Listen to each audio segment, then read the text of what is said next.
माँ शारदे को नमन। साहित्यिक सचेतना के सभी साहित्य प्रेमियों, सनातन प्रेमियों, रचनाकारों और साहित्यकारों को साहित्यिक सचेतना की ओर से राय सिंह भंडारी द्वारा हार्दिक अभिनंदन। जैसे कि हम बार बार आपको बताते थे, साहित्यिक सचेतना अपने रचनाकारों द्वारा सनातन धर्म के प्रचार प्रसार हेतु नित्य नए सृजन करवा करके आपके सामने प्रस्तुत करती है, ताकि सनातन धर्म का संपूर्ण विकास हो सके।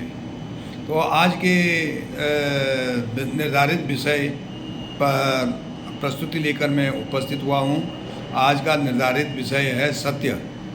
जो सनातन धर्म के 4 सिद्धांत हैं, सत्य, न्याय, प्रेम और पुण्य। तो उसके साथ में सत्य सबसे पहला एक सिद्धांत है। सत्य है तो सभी कुछ है, और सत्य नहीं है तो कुछ भी नहीं है, फिर सब मिथ्या ही मिथ्या है। तो इसी सत्य पे आधारित जो है एक मैं लघु कविता लेकर के आपके सामने प्रस्तुत हुआ हूँ। सनातन के 4 सिद्धांत, सनातन के 4 सिद्धांत, सत्य, प्रेम, पुण्य और न्याय। सत्य इसमें सर्वोपरि है, सत्य कभी विफल न जाए। सत्य इसमें सर्वोपरि है, सत्य ये कभी विफल न जाए। सत्य शिव है, शिव सुंदर हैं। सत्य शिव है, शिव सुंदर हैं। सत्य जगत का आधार, सच्चे मन से ईश्वर भजे, हो जाता भवसागर पार। सच्चे मन से ईश्वर भजे जो, हो जाता भवसागर पार। ईश्वर को चाहिए सच्ची श्रद्धा, ईश्वर को चाहिए सच्ची श्रद्धा, कपट का न हो लेस। बिना सत्य के पाता जीव, विषाद पीर और कलेश। बिना सत्य के पाता जीव, विषाद पीर और क्लेश। जब ईश्वर को है यह प्रिय, जब ईश्वर को भी है यह प्रिय, तो सचमुच ही सुंदर होगा। सत्य से प्रेम, प्रेम से न्याय, पुण्य तक हमें जाना होगा।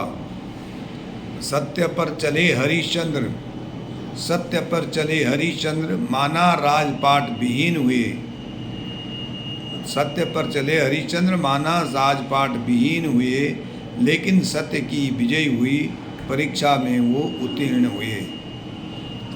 चले सत्य पर युधिष्ठिर भी, चले सत्य पर युधिष्ठिर भी, अजात शत्रु हुए कहलाए। सत्य धर्म पर अडिग रहे, तभी धर्मराज कहलाए। सत्य धर्म पर अडिग रहे, तभी धर्मराज कहलाए। सत्यमेव जयते, सत्यमेव जयते प्रिय मंत्र, सत्य मार्ग की प्रेरणा देता। सत्यमेव जयते प्रिय मंत्र, सत्य मार्ग की प्रेरणा देता। जो सत्य की राह चले, अंत में होता वही विजेता। तो इस प्रकार से आप लोग समझ गए होंगे कि सत्य की कितनी अच्छी अवधारणा है। इस संसार में जो है सत्य ही है, परमात्मा सत्य है, बाकी सब मिथ्या है। उसे प्रेम करना ही सत्य है, बाकी सब मोह माया है।